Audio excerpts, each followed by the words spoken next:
Regardez-le, juste là, posé sous vos yeux. Ce petit carnet vert frappé de l'emblème national. Pour le reste du monde, pour un douanier à Rome ou un fonctionnaire à Paris, ce n'est rien de plus qu'un document administratif parmi tant d'autres, un simple objet de papier et d'encre perdu dans la masse des flux migratoires. Mais pour nous, pour vous qui regardez cette vidéo en ce début d'année 2026, nous savons tous les deux que ce carnet pèse bien plus lourd que ces quelques grammes. Il est une promesse de retour au pays pour les uns, le cœur battant de la diaspora, ou une sentence d'exil glacial pour les autres. Il est ce lien viscéral, invisible mais indestructible, qui nous rattache à cette terre, à nos familles, à nos souvenirs. Et pourtant, en 2026, la frontière n'est plus une ligne tracée sur une carte géographique, un poste de douane que l'on traverse. La frontière est devenue un chiffre froid, une statistique impitoyable nichée au cœur d'un algorithme consulaire lointain, une barrière de verre que l'on percute de plein fouet sans jamais la voir. On nous bombarde de tableaux Excel, de pourcentages complexes, de mentions refusées qui tombent comme des couperets sans justification réelle. Mais derrière chaque tampon rouge, derrière chaque refus standardisé, il y a un rêve qu'on assassine silencieusement, un projet de vie que l'on fige dans l'incertitude, une famille que l'on sépare violemment par des milliers de kilomètres. Alors, posez-vous la question, ici et maintenant. Sommes-nous définis par l'endroit exact où nous posons nos pieds en ce moment, ou par celui que nos cœurs ne peuvent plus atteindre, bloqués par des décisions bureaucratiques? Mais avant de plonger ensemble dans cette réalité brutale, avant de décrypter les mécanismes que l'on nous cache consciemment sur l'explosion des refus de visa en 2026, j'ai besoin de savoir que je ne parle pas dans le vide. J'ai besoin de sentir votre présence. Si vous ressentez au plus profond de vous cette injustice systémique, si cette attente nerveuse devant une boîte mail vous est familière, ou si vous portez simplement l'Algérie dans votre cœur, où que vous soyez sur cette planète, prenez une seconde pour liker cette vidéo maintenant. Pour montrer au monde, et surtout à cet algorithme qui tente de nous isoler, que nous formons un bloc soudé et puissant face à l'adversité. J'aimerais que chacun d'entre vous écrive simplement un mot d'ordre en commentaire. DZ sans frontières. Faisons exploser cet espace, que ce signal de ralliement résonne plus fort que leur refus. Ne les laissez pas croire que nous sommes seuls dans cette incertitude. Imaginez un matin d'hiver, l'air est piquant devant les grilles du centre VFS Global. Dans la file, un jeune Algérien serre contre lui une pochette cartonnée. À l'intérieur, c'est toute une vie méticuleusement rangée en intercalaire. Un diplôme d'ingénieur, une admission dans une université de Milan, et les économies d'une famille entière converties en devises au prix de sacrifices indicibles. Il a répété son argumentaire, vérifié chaque virgule. Pourtant, lorsqu'il arrive face au guichet, l'interaction ne dure pas plus de 3 minutes. Pas de regard, pas de questions sur ses ambitions, juste le cliquetis mécanique d'un scanner. Il ne le sait pas encore, mais son destin a déjà été scellé par un algorithme consulaire programmé pour la méfiance. Quelques semaines plus tard, le verdict tombe, sec et tranchant comme une lame. Risque de détournement de l'objet du visa.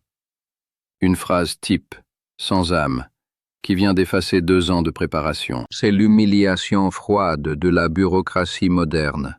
Celle qui ne vous voit pas comme un étudiant brillant, mais comme un risque statistique qu'il faut neutraliser. Cette tragédie individuelle n'est que la face émergée d'un iceberg statistique dont les chiffres donnent le vertige en ce mois de mars 2026.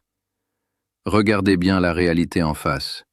L'Italie, autrefois terre de passage et de liens historiques, rejette désormais une demande sur 2, 50% de refus. C'est un record de fermeture qui transforme le rêve méditerranéen en un mur de verre infranchissable. Pour espérer passer, les exigences ont basculé dans l'absurde. On réclame désormais aux demandeurs des soldes bancaires dépassant les 8 000 €, des garanties de fer et des historiques de voyage dignes d'un diplomate de carrière. Comme si, pour avoir le droit de visiter Rome ou Florence, Un Algérien devait d'abord prouver qu'il possède une fortune dont même certains citoyens européens ne disposent pas. On n'évalue plus votre projet, on pèse votre patrimoine, transformant le droit de circuler en un privilège réservé à une élite financière. Et le constat ne s'arrête pas aux frontières de la péninsule italienne. En France, la pression s'accentue avec une précision chirurgicale. Les chiffres officiels révèlent une baisse de 4,6% de la délivrance des premiers titres de séjour. Ce n'est pas une coïncidence, c'est une stratégie. Derrière la froideur de ces données, il faut savoir lire une analyse géopolitique inquiétante. L'Europe ne se contente plus de rejeter des dossiers administratifs. Elle a commencé à monnayer la dignité humaine. Chaque refus est un message politique envoyé à la rive sud. On érige des barrières invisibles faites de doutes systématiques et d'exigences bancaires démesurées pour décourager les plus audacieux. Le voyage vers l'autre rive est devenu une partie d'échecs, où les règles sont modifiées en plein milieu du jeu. Pourquoi, en cette année 2026, le soupçon est-il devenu la seule et unique monnaie d'échange diplomatique entre nos nations? Est-ce là la seule vision d'avenir qu'une Europe vieillissante peut offrir à une jeunesse algérienne qui ne demande qu'à échanger, apprendre et construire des ponts? Fermez les yeux un instant. Oubliez la grisaille des préfectures, le métal froid des portillons de sécurité et l'arrogance des formulaires européens. Imaginez plutôt cet instant suspendu, où la porte de l'avion s'entr'ouvre sur le tarmac d'Alger, d'Oran ou de Constantine. C'est une gifle de chaleur, un mélange de sel marin et de terre cuite par le soleil qui s'engouffre dans vos poumons. C'est l'odeur de la maison. Pour celui qui a passé des mois à se justifier ailleurs, ce premier souffle est une rédemption. À cet instant précis, vous n'êtes plus un dossier, vous n'êtes plus une statistique migratoire. Vous êtes un enfant du pays qui revient respirer son oxygène originel. Mais alors que vous avancez vers le poste de contrôle, un sentiment étrange vous escorte. Celui d'un paradoxe qui défie toute logique géographique. Nous vivons en ce moment même, en cette année 2026, une situation proprement fascinante, presque irréelle. Alors que les frontières extérieures se blindent, que les murs de barbelés administratifs s'élèvent de plus en plus haut sur l'autre rive, le gouvernement vient de prolonger officiellement les facilités d'entrée pour les binationaux jusqu'au 31 décembre 2026. La règle est simple, presque déconcertante de facilité. Un passeport étranger et une carte d'identité nationale suffisent pour franchir le seuil. C'est le paradoxe de la porte entr'ouverte. Pourquoi, au moment exact où le monde semble vouloir se refermer sur lui-même, où le soupçon devient la norme, la terre d'Algérie choisit-elle de simplifier l'étreinte avec ses enfants éparpillés? Cette décision n'est pas qu'une simple mesure de confort pour les vacances d'été. C'est un acte géopolitique profond, une volonté de l'État de ne plus vous demander de choisir votre camp entre l'ici et le là-bas. En facilitant ce retour, la nation reconnaît que l'Algérie de demain ne s'arrête pas à ses côtes méditerranéennes, mais qu'elle respire partout où bat un cœur algérien, que ce soit à Montréal, Lyon ou Dubaï. C'est l'histoire d'une mère qui, voyant ses fils et ses filles scrutés et parfois rejetés à l'extérieur, décide d'élargir l'embrasure de sa propre porte. On vous propose de devenir ce pont humain, ce lien organique entre deux mondes. Mais au fond, que signifie réellement être accueilli à bras ouverts chez soi quand on se sent de plus en plus à l'étroit ailleurs? Est-ce une main tendue par pure fraternité ou une stratégie silencieuse pour réclamer une part de cet exil que l'on ne peut plus ignorer? Imaginez maintenant le silence lourd des gratte-ciels de verre à Doha, là où le soleil du Qatar ne pardonne rien et où l'horizon semble parfois se refermer sur ceux qui sont loin. Pendant des semaines, une angoisse sourde a plané sur nos compatriotes installés dans le Golfe. Les portes de l'ambassade étaient closes, les lignes coupées, laissant des milliers de familles dans un vide administratif total, comme si le lien avec la terre-mère s'était évaporé dans la chaleur étouffante du désert. Être un Algérien à l'autre bout du monde, c'est déjà porter le poids de l'absence. Mais se sentir oublié par ses propres services consulaires, c'est une solitude qu'aucun luxe ne peut compenser. Et puis, ce samedi 8 mars 2026, le verrou a sauté. Voir les portes s'ouvrir à nouveau, voir les dossiers circuler, ce n'était pas seulement une affaire de paperasse ou de renouvellement de passeport. C'était un fil de vie que l'on renouait enfin. Dans la file d'attente, sous le soleil de plomb, les visages marqués par l'incertitude ont laissé place à un soulagement viscéral. Ce n'était plus un guichet, c'était une bouée de sauvetage lancée au milieu de la tempête géopolitique régionale. Un rappel que, peu importe la distance, la nation finit toujours par retrouver le chemin de ses enfants. Mais cette chaleur humaine prend une forme encore plus singulière si l'on quitte le sable du Qatar pour les trottoirs humides de Lille, de Nanterre ou de Montpellier. Là-bas, alors que le crépuscule tombe sur la France en ce mois de Ramadan 2026, une étrange métamorphose s'opère. L'odeur persistante de la coriandre fraîche, le parfum boisé de la cannelle et la vapeur de la tchorba commencent à s'échapper des murs d'ordinaire si froids et austères des consulats. C'est ici que la magie de notre résilience opère un miracle quotidien. Pour un étudiant fraîchement débarqué, encore un peu perdu dans ses rêves de réussite et le froid de l'exil, ou pour un travailleur dont les mains portent la fatigue de la journée, franchir le seuil du consulat pour l'iftar, c'est briser net le cercle vicieux de la gorba. À ces tables de fortune, entre deux dossiers de visa et des piles de formulaires, la hiérarchie s'effondre. Un diplomate en costume rompt le jeûne à côté d'un jeune qui n'a pas entendu l'accent du quartier depuis des mois. Ce ne sont pas de simples repas gratuits, ce sont des poches de résistance contre la solitude.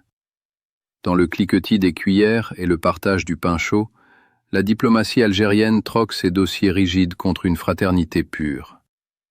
On ne voit plus des numéros d'ordre, mais des visages éclairés par la reconnaissance. C'est le moment précis où l'administration cesse d'être une machine à produire des refus pour redevenir une extension du foyer familial. On y retrouve, pour quelques heures, la chaleur de la Houma et la dignité d'appartenir à une communauté qui refuse de laisser les siens manger seuls à des milliers de kilomètres du pays. Mais alors que le bruit des tampons et le froid des statistiques semblent vouloir dicter notre valeur, un autre mouvement se dessine, bien plus puissant, bien plus aérien. Oubliez un instant les guichets de VFS et les files d'attente sous la pluie. Visualisez plutôt un corps en plein vol, une silhouette qui défie la gravité avec une grâce insolente. C'est l'image de notre championne, Keilia Nemour, qui, au-delà des agrès, porte sur ses épaules les espoirs de tout un peuple. Et en ce début d'année 2026, un acte symbolique vient de percer l'obscurité des refus administratifs. La mère de notre médaillée mondiale est officiellement devenue algérienne. Ce n'est pas un simple fait divers sportif perdu dans les colonnes des journaux, c'est un cri de victoire silencieux, jeté à la face de ceux qui tentent de nous quantifier. C'est la preuve par le sang et par le talent que l'identité n'est pas une marchandise que l'on octroie ou que l'on retire au gré des humeurs politiques d'une préfecture européenne. Nous devons comprendre la portée de ce message. L'Algérie de 2026 n'est plus seulement une nation qui subit les humeurs de l'espace Schengen ou les caprices des quotas migratoires. Elle est en train de devenir une identité qui se conquiert, une force organique capable d'intégrer et de célébrer ceux qui portent ses couleurs au sommet. C'est une métaphore géopolitique majeure. Alors que certains nous ferment leurs portes par peur ou par calcul, nous ouvrons les nôtres par reconnaissance et par ambition. L'État ne se contente plus de gérer des flux. Il choisit de graver dans le marbre l'appartenance de ceux qui nous font briller sur la scène internationale. C'est un basculement historique. L'appartenance à cette terre ne se lie plus dans le regard méfiant d'un fonctionnaire à l'autre bout de la Méditerranée. Elle se prouve, elle s'arrache et elle s'illustre sur les podiums mondiaux, là où aucun visa ne peut empêcher un drapeau de se lever. Regardez bien ces 6500 visages, ces 6500 histoires de courage qui forment aujourd'hui notre force vive à l'étranger. Nous ne sommes pas des données interchangeables dans un tableur Excel. Nous sommes une puissance en mouvement que nul décret ne pourra jamais réduire au silence. Chaque refus de visa devient alors une raison supplémentaire de réussir. Chaque obstacle consulaire se transforme en un élan de solidarité qui renforce notre muraille intérieure. La véritable question, celle qui doit résonner en vous alors que l'écran s'éteindra, n'est pas de savoir si un consulat vous accordera le droit de passer. La vraie question est celle-ci. Au-delà du tampon qui marque aujourd'hui votre passeport, sentez-vous cette force qui coule en vous? Êtes-vous prêt, vous aussi, à devenir l'un de ces bâtisseurs de l'Algérie de demain, celle qui ne demande plus la permission d'exister, mais qui impose sa lumière au monde entier? Car votre place dans ce puzzle géant de la diaspora n'est pas définie par une frontière, mais par la hauteur de vos ambitions.